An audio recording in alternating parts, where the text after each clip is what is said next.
हम्म, बच्चों, मैंने कल आपको ये होमवर्क दिया था, सब करके लाए हैं। अब आप करके लाए हो। कंगना ने भी करा है, गौरी ने किया है, सिया, रिया करा है, खुशबू किया हुआ है और वंशिका करा है। बस ये थर्ड वाला रॉन्ग बता दिया था, उसको सही कर लो। ठीक है। हम्म कोई डाउट किसी तरह का? ये कॉपी मेरे को जमा करके जाओगे। अच्छा, होमवर्क मैं ये जो दूंगी वो रफ कॉपी पे करना है। फेयर कॉपी पे अगर इस बार फेयर पे कर लिया हो तो कोई दिक्कत नहीं है ना, तो उसको काटना वाटना मत। फेयर कॉपी पे हर चीज एक बार की जाएगी, वन टाइम। सारी एक्सरसाइज के सारे क्वेश्चन एक एक बार, सारे एग्जाम्पल एक एक बार, रिपीटिशन नहीं होगा। जो आप लोग प्रैक्टिस करोगे वो सब रफ पे, टेस्ट दोगे रफ पे। आ रहा है समझ में? ठीक है। अब आगे बढ़ते हैं, हम एक्सरसाइज 1.3 स्टार्ट करते हैं। ठीक है।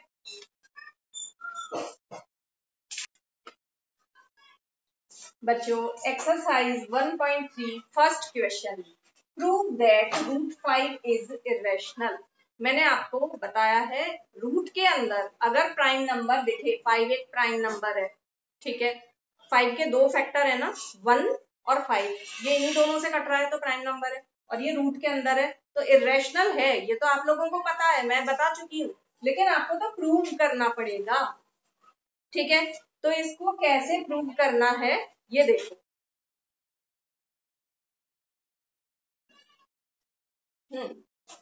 देखो बच्चों, रूट 5 को इरेशनल प्रूव करना है।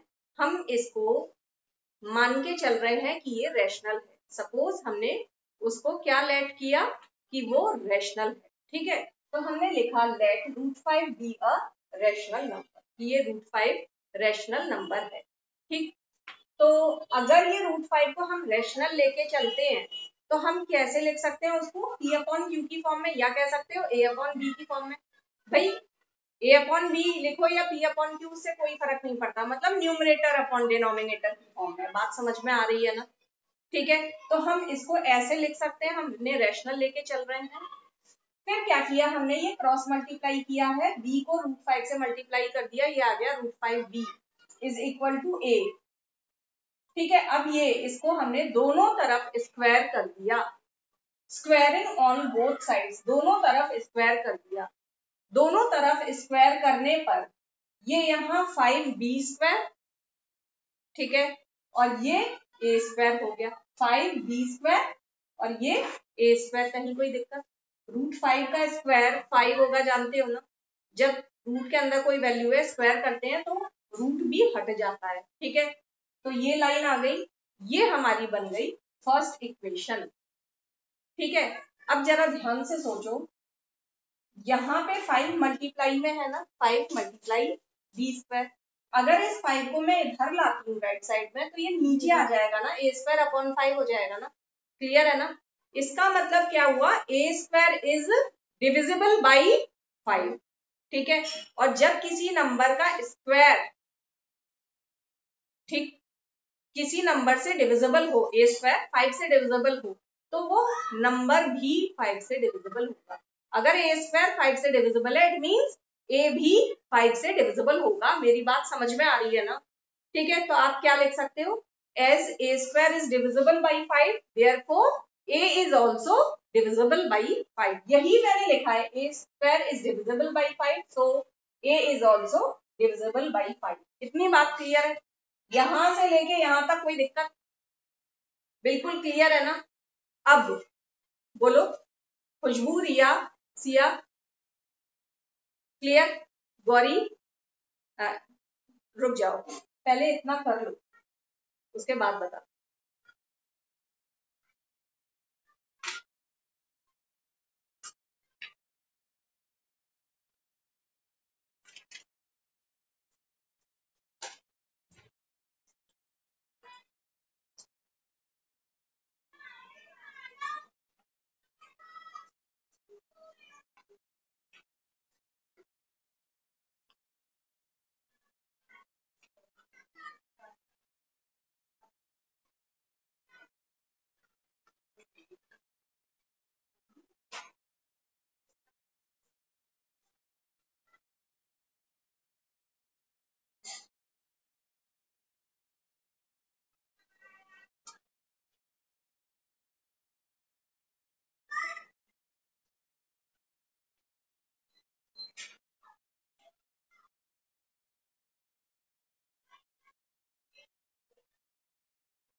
क्लियर? यहां तक होने के बाद अब माइंड में इतने स्टेप्स तो रिवाइज कर लेना।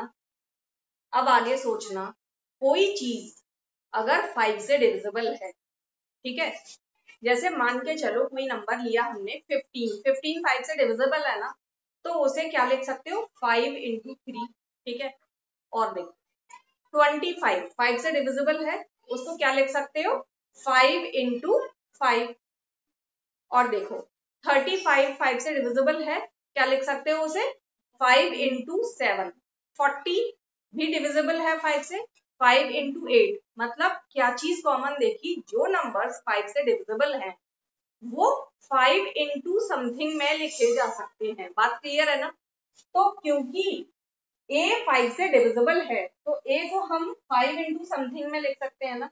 हमने यहाँ 5 इंटू सी लिखा है, सी क्यों लिया है, a और b तो हमारे पहले यूज हो चुके हैं, तो हमने c ले लिया, तो a is equal to 5c लिख सकते हैं ना। बात यहाँ क्लियर है ना? अब हमने क्या किया, दोनों तरफ स्क्वायर कर दिया। यहाँ मैंने लिखा नहीं है, आप चाहो तो लिख सकते हो, स्क्वायरिंग ऑन बोथ साइड्स, ठीक है। तो a square is equal to 25c square हो जाएगा और ये बन जाएगी सेकेंड इक्वेशन। यहां तक कोई दिक्कत? बिल्कुल आराम से बताओ। खुशबू क्लियर है ना? कंगना सबको क्लियर है? ठीक। फिर जब ये लाइन आ गई, ये इक्वेशन सेकेंड और ये फर्स्ट, दोनों में क्या खासियत है, इक्वेशन 1 में राइट साइड में ए स्क्वायर लिखा है, इक्वेशन 2 में लेफ्ट साइड में ए स्क्वायर लिखा है, ठीक है।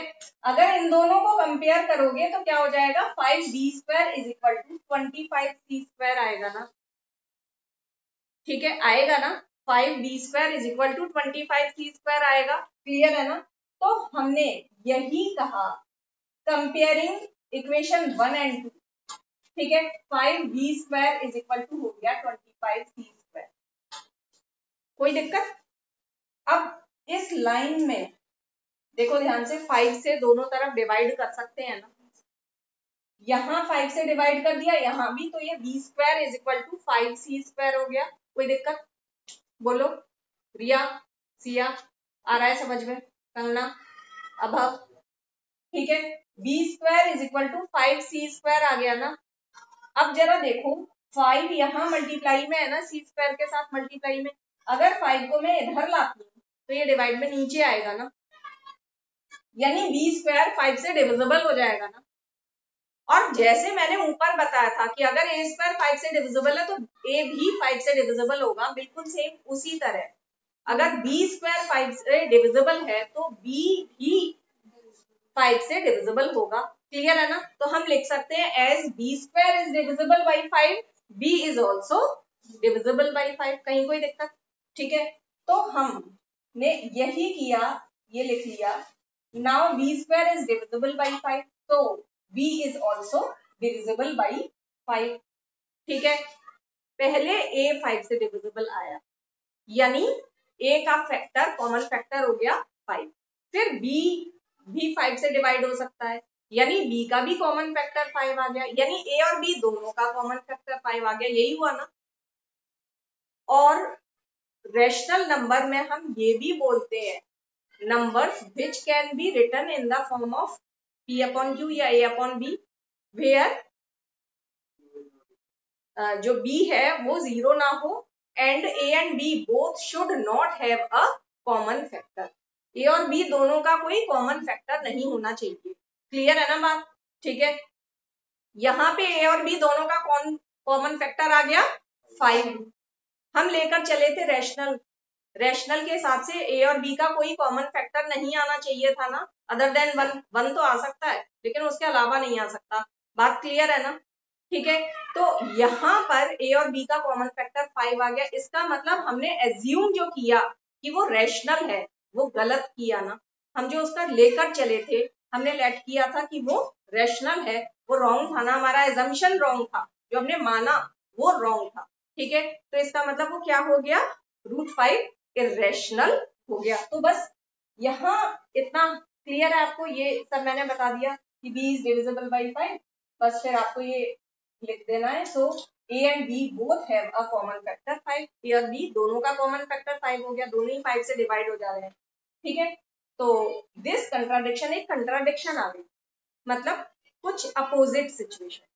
हमने चले थे रैशनल लेके, दोनों a और b का कॉमन फैक्टर सेम आ गया, जो कि इरेशनल में होता है, तो कंट्राडिक्शन आ गई ना, अपोजिट सिचुएशन आ गई ना। तो ये कंट्राडिक्शन क्यों अराइज हुई? Due to our wrong assumption, क्योंकि हमने एज्यूम जो किया वो रॉन्ग था। ठीक है, तो हम लिख सकते हैं this contradiction has arisen due to our wrong assumption, therefore √5 is irrational. Clear है ना? ठीक है, तो अब मैं इसके जैसा एक और करने के लिए दे रही हूँ, वो करके दिखाना, तब मुझे लगेगा कि हाँ समझ में आ गया। ठीक है, √2 को इरेशनल प्रूव करके दिखाओ। ये तो √5 था, अब क्या करना है आप लोगों को, √2 को इरेशनल प्रूव करके दिखाना है। करके दिखाओ जल्दी से।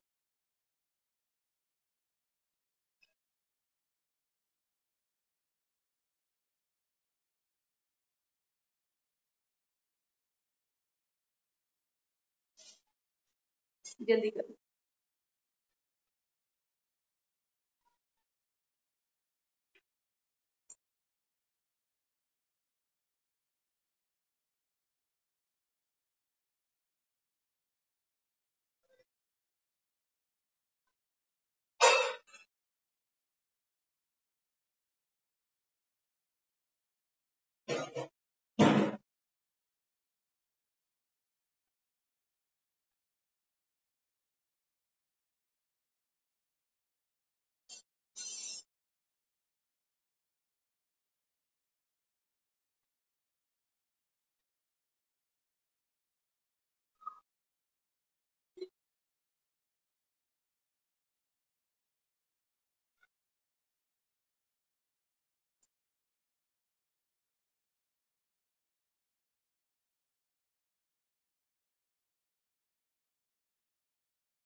हो गया, दिखाओ क्या लिखा है।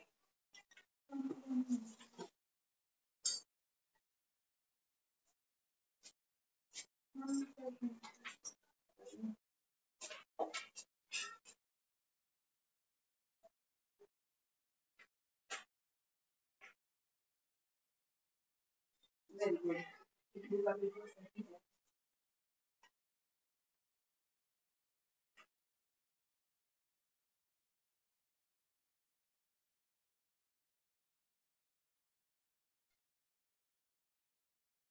Therefore, who is fresh?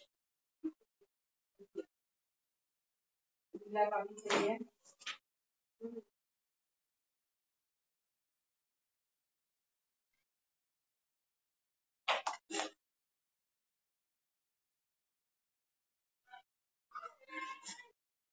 B square is divisible by 2, so B is also divisible by 2. या B मतलब कम।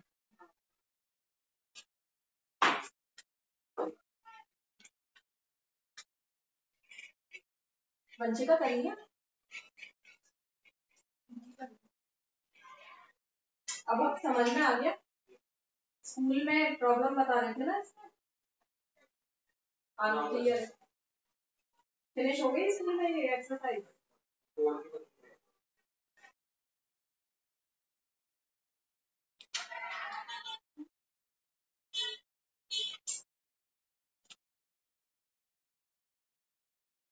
ये क्या लिखा है, नेगेटिव पॉजिटिव सही से लिखो, ये wrong, our assumption was wrong, ठीक है। therefore root 2 is irrational, इसको थोड़ा ठीक करना है।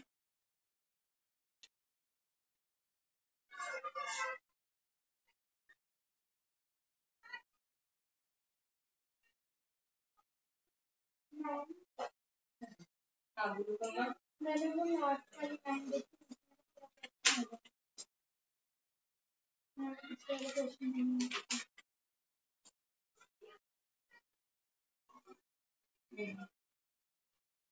हाँ क्या प्रॉब्लम है। अच्छा लास्ट में किस तरह लिखेंगे, बाकी सब सही है।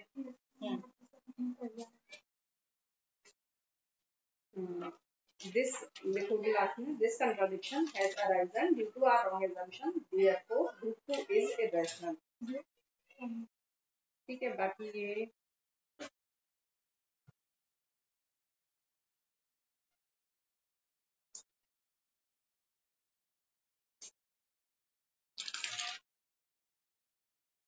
ठीक है।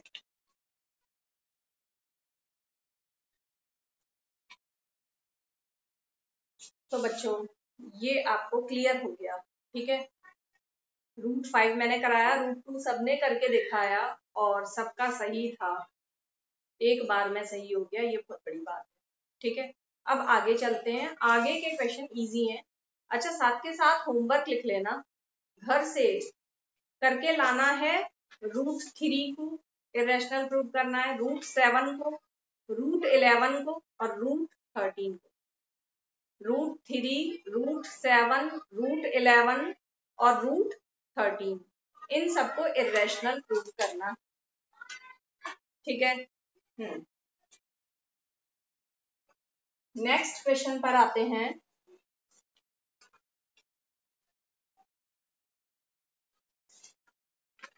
बच्चों नेक्स्ट क्वेश्चन है, प्रूव दैट 3 + 2√5 इज इरेशनल। हमें ये इरेशनल प्रूव करना है, ठीक है। तो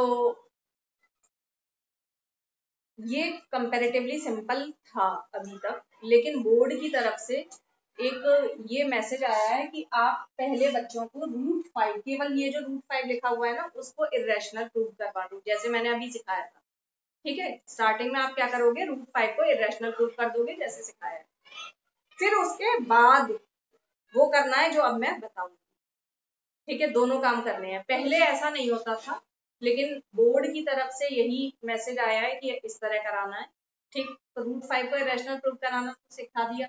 अब आगे देखो, आगे का पोर्शन, तो 3 + 2√5 को इरेशनल प्रूव कर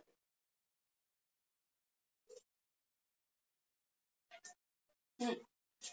बच्चों सबसे पहले तो आप वही √5 को इरेशनल प्रूव कर लोगे, है ना, जैसा मैंने समझाया है।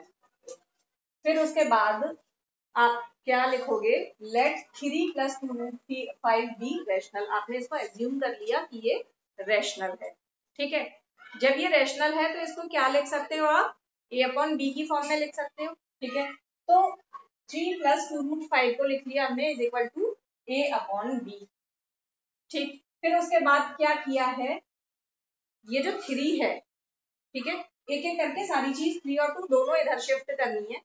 तो हम 2 पहले शिफ्ट नहीं कर सकते, पहले ये 3 जो है, प्लस का 3 है ना, यहाँ कोई साइन नहीं है, प्लस का 3 है, ये इधर आ जाएगा राइट साइड में, तो -3 बन के आएगा ना। तो हमने यहाँ पे लेफ्ट में 2√5 छोड़ दिया, इज इक्वल टू ये हो गया a/b -3। बताओ क्लियर है ना ये बात। फिर जैसे एलसीएम लेते हैं यहाँ, ये a/b माइनस ये 3 का मतलब क्या है, 3/1, b और 1 का एलसीएम b आएगा ना, ठीक है। तो ये ऊपर a -3b हो जाएगा, ये समझ रहे हो ना, 3b हो जाएगा। कोई दिक्कत, रिया क्लियर है, सिया सबको क्लियर है ना, वंशिका, हाँ। तो अब 2√5 इज इक्वल टू आ गया a -3b/b। अब ये 2b शिफ्ट कर दिया इधर, ये 2 मल्टीप्लाई में दिख रहा है ना, तो यहाँ ये डिवाइड में नीचे की तरफ आएगा ना, तो अब लेफ्ट में तो केवल √5 बचेगा और ये हो जाएगा a -3b/2b। बताओ क्लियर, एकदम क्लियर है ना बात, ठीक। अब बच्चों देखो जरा, एक कंट्राडिक्शन अजीब सी नहीं दिख रही, कंट्राडिक्शन मतलब अपोजिट टाइप की सिचुएशन। इक्वल के लेफ्ट साइड में इरेशनल, क्योंकि रूट के अंदर प्राइम नंबर है। इक्वल के राइट साइड में रैशनल, ये p/q की फॉर्म नहीं दिख रही आपको, दिख रही है ना, न्यूमरेटर अपॉन डिनोमिनेटर वाली फॉर्म दिख रही है ना, ठीक है। तो क्या ये पॉसिबल है कि इक्वल भी है चीजें यहाँ पे, इरेशनल यहाँ पे, रैशनल नहीं हो सकता ना, ठीक है। तो ये बच्चों इस तरह से मत लिख के आना, ये यहाँ पे एरो लगा के लिख दिया है, आपको कैसे लिखना है, इस तरह एरो मत लगाना, यहाँ पे तो छोटा सा पॉइंट डालना और फिर लिखना √5, ठीक है। फिर लिखना आगे √5 is irrational as proved above. √5 को आपने पहले ही इरेशनल प्रूव किया हुआ होगा ना, ठीक है। तो आप क्या लिखोगे, यहाँ पे पॉइंट लगा के √5 is irrational as proved above. बात क्लियर है, ठीक है। फिर उसके नीचे लाइन में दोबारा से पॉइंट लगाना और फिर ये वाली चीज लिखना, देखो इधर खुशबू, कंगना इधर देखो, a minus 3b upon 2b is rational as it is in the form of p upon q। बात समझ में आ रही है ना? ठीक है, बिल्कुल लॉजिक देते हुए कि ये रैशनल है और ये रैशनल है क्यों। ठीक है, फिर उसके बाद फिर अपना वो लिख देना, दिस कंट्राडिक्शन, एक कंट्राडिक्शन आ गई ना, this contradiction has arisen due to our wrong assumption, so 3 plus 2 root 5 is irrational. हम रैशनल लेके चले थे जबकि वो रैशनल है नहीं, क्या है वो? इरेशनल। कहीं कोई डाउट किसी तरह का? कंपैरेटिवली इजी था ये। ठीक है, फटाफट से करो।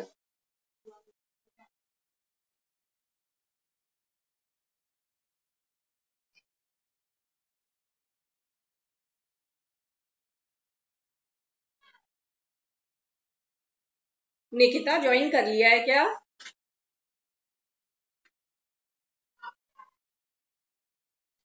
निकिता आज उसके पेपर फिनिश हुए हैं, पूछ रही थी मुझसे टाइम। हो गया।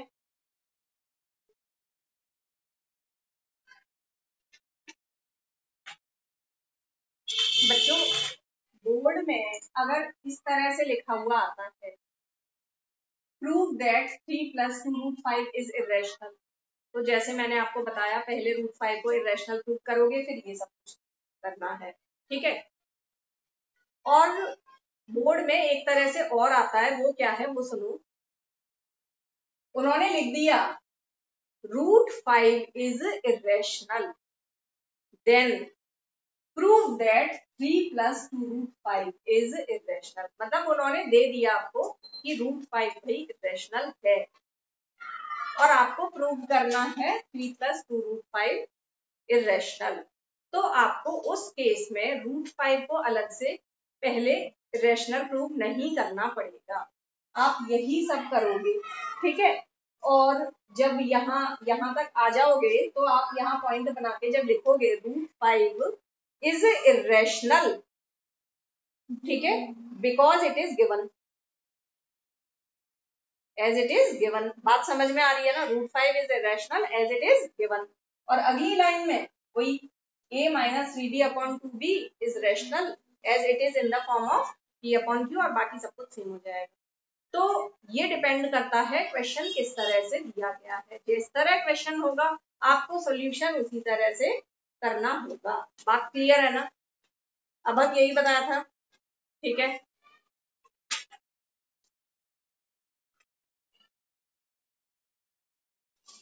बच्चों क्वेश्चन थर्ड जो है उसके 3 पार्ट हैं।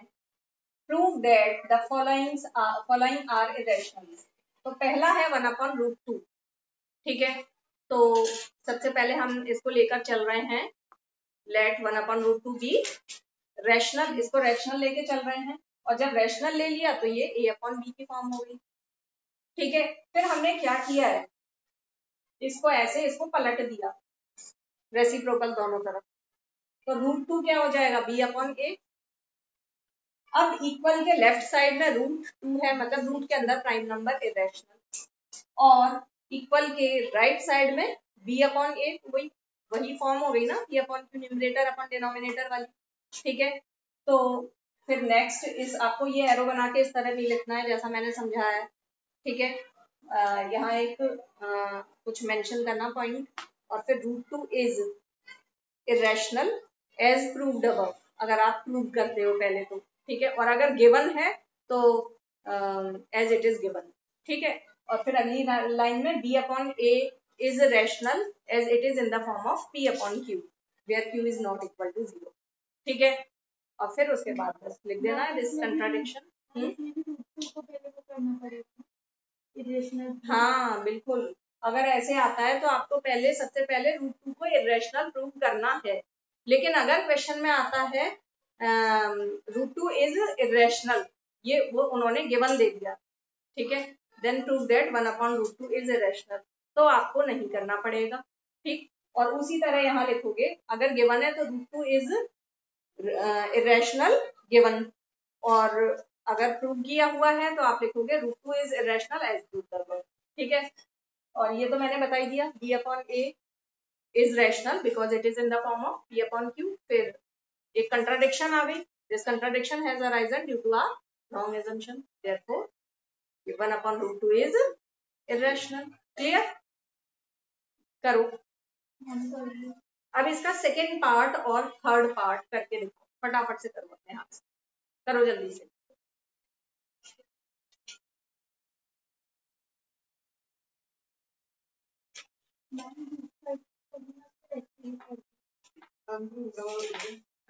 नहीं, अभी तो प्रैक्टिस हो जाएगी ना, रूट 5 को कर लो। मैंने करके दिखाया था, तुम लोगों ने तो रूट 2 करा था, और मैंने होमवर्क में जो दिए है उसमें रूट 5 नहीं दिया है, तो इसलिए अभी फिलहाल के लिए रूट 5 कर लो, प्रैक्टिस हो जाएगी। अभी अभी बस एक क्वेश्चन ही तो किया है रूट 2, है ना, उसको इरेशनल, तो जरूरी है प्रैक्टिस होना। क्या हुआ, दिक्कत क्यों हो रही है? करो करो, नहीं आएगा तो मैं बताऊंगी।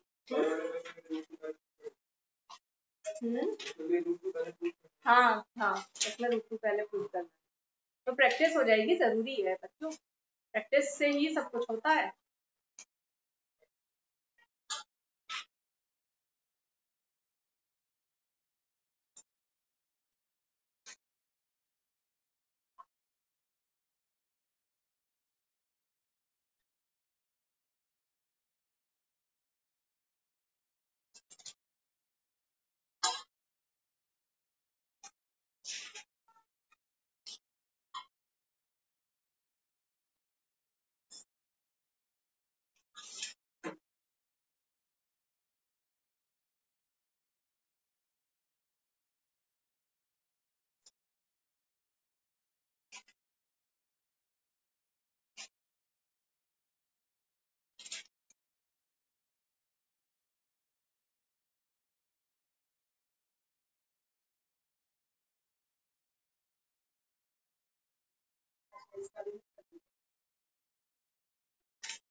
स्कूल में और आगे कराया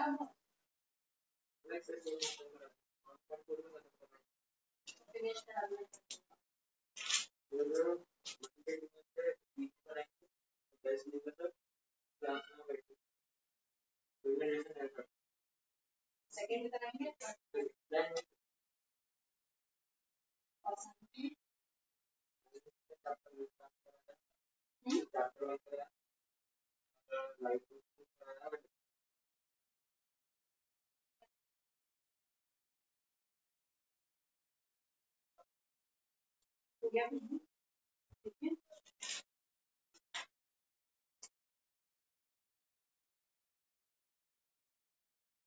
ये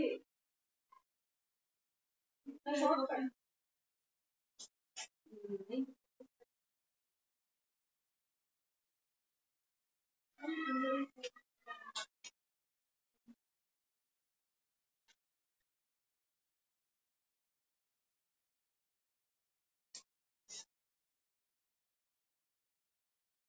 सही से लिखना है, इस तरह से लिखेंगे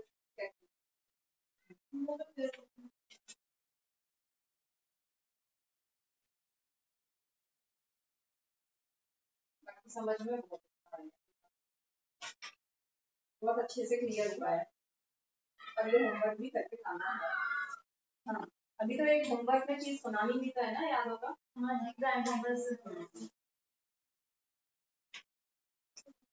रिकॉर्डिंग के साथ होमवर्क आएगा, तो बच्चा सुनाता है, यहीं पे आ जाना, खड़े हो जाना। हाँ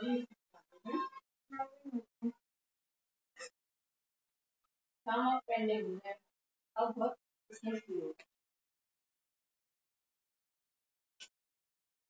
आ जाओ, कितने और बच्चे कर रहे हैं, आ जाओ।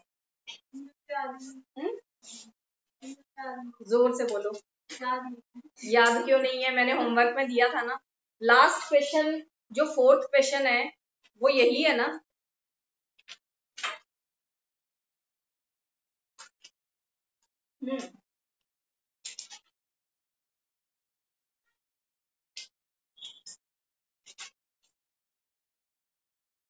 अब तुम्हें याद है?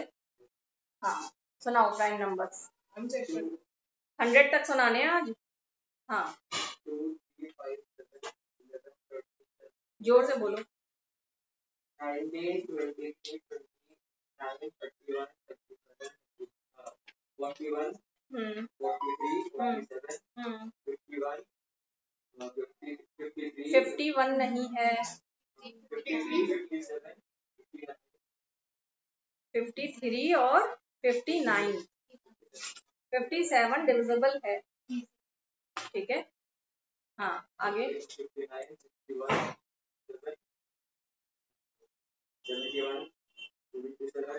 71, 73 और 77 नहीं है ना। 71, 73, 79, 7 की लाइन में 3 है, ऐसी 40 की लाइन में 3 है। ठीक है, हाँ 71, 73, 79 आगे।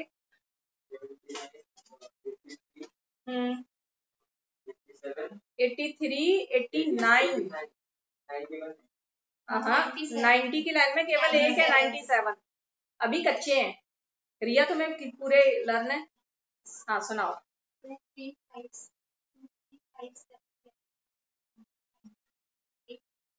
जोर से बोलो। 31, 37, हाँ हाँ हाँ ठीक है ठीक है। 53, 59,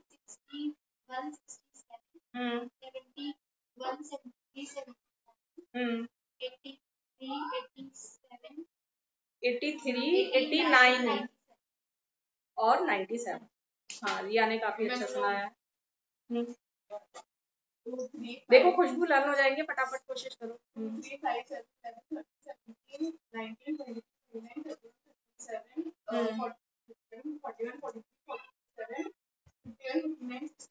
क्या क्या, एक मिनट 50s की लाइन में क्या बोला है? 59, 61, 67, 79, हाँ 83, 89 और 97।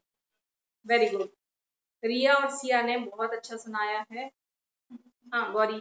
3, 5, 7, 13, 17, 19, 20, 21, 37, 37, 41, 43, 47, 53, 59, 61, 67, 71, 71, 73, 79 और 83, 89, 89 और 90।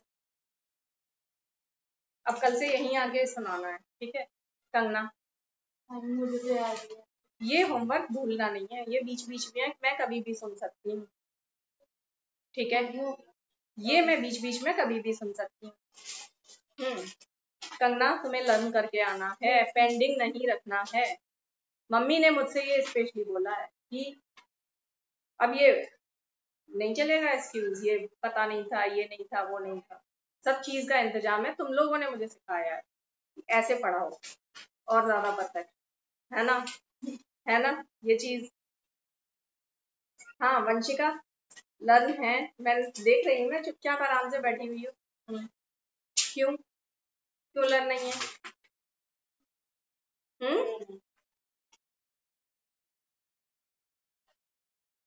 मैं दिखा दूंगी या मम्मी को? वंशिका लर्न करके नहीं आई, लर्न हो जाने चाहिए अब कल, ठीक है? और यहाँ खड़े होके सुनाना है। कल के लिए मैंने होमवर्क में दिया है √3, √7, √11, √13, उनको इरेशनल प्रूव करना है, ठीक है? और एक होमवर्क और सुन लो, हालांकि वो तुम लोगों को पता है। टेबल करनी है 15 तक, अभी कम काम है तो ये चीजें पक्की कर लोगे, सही रहेगा। और रिपीटेडली ये आप लोगों से सुना जाएगा, ऐसा नहीं है आज कह दिया तो एक बार मैं 20 तक करवा दे रही हूँ, थोड़ा थोड़ा करके, और फिर उसके बाद में कभी भी अचानक से सुन लिया करूँगी। अभी मैंने बोला है 15 तक, ठीक है ना, 15 तक के टेबल और यहाँ खड़े होके सुनाने हैं। कुछ कुछ चीजें बहुत जरूरी हैं, वो मैं थोड़ा थोड़ा करके अभी से करवाती चली जाऊंगी ना, तो वो आगे बेनिफिट रहेगा। परफेक्ट स्क्वायर्स तो समझते हो ना, मैंने बताया था ना। हाँ, क्या होता है खुशबू परफेक्ट स्क्वायर? अरे हाँ, क्या होता है गौरी? आंटी जो जैसे 1 स्क्वायर इज इक्वल टू 1, जो जैसे स्क्वायर आ जाता है, जैसे 2 स्क्वायर इज इक्वल टू 4 है, तो 4 जो है वो कुछ परफेक्ट स्क्वायर सुनाओ। आंटी 1 स्क्वायर इज इक्वल टू 1, 1 4 9 16 ये हुए ना, समझ गए ना? आंटी पता है प्राइम नंबर्स नहीं ऑब्वियसली कि क्या वो कहें कि प्राइम तो वो बिल्कुल नहीं होंगे, ये बात तो सही है, लेकिन 1 भी उसमें शामिल है स्क्वायर नंबर, और 1 is neither prime nor composite होता है, ठीक है। पर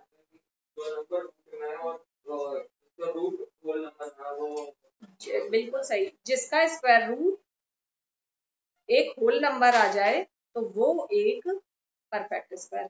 जैसे 4 का स्क्वायर रूट 2 आ गया, 1 का स्क्वायर रूट 1 आ गया, आ रहा है इसमें। अब हमने ये जो बताया वो बिल्कुल सही है। 49 का स्क्वायर रूट 7 आ गया, 25 का स्क्वायर रूट 5 आ गया, 36 का स्क्वायर रूट 6 आ गया, ठीक है ना। तो टेबल पक्की होनी चाहिए, और प्राइम नंबर्स भी, प्राइम नंबर बीच बीच में कई बार सुने जाएंगे, टेबल्स भी आगे आगे आने वाले टाइम में मैं स्क्वायर्स और क्यूब्स भी करवाऊंगी, ठीक है।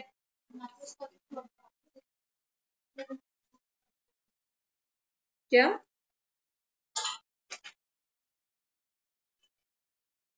ठीक है, सेकेंड पार्ट इस तरह है, सबको आ गया है, बहुत सिंपल है ये, बल्कि कंपैरेटिवली ज्यादा ही सिंपल है, कहीं कोई डाउट नहीं है इसमें, है किसी को डाउट? ठीक है,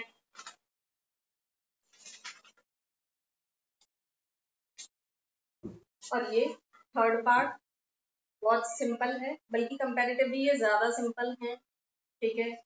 सबका हो गया है, किसी को कोई डाउट नहीं है, इजी है सब। एक्सरसाइज ये फिनिश, ठीक है। तो अब मंडे में बात करते हैं, ठीक है। छुट्टी और जो होमवर्क दिया है वो करके ही लाना।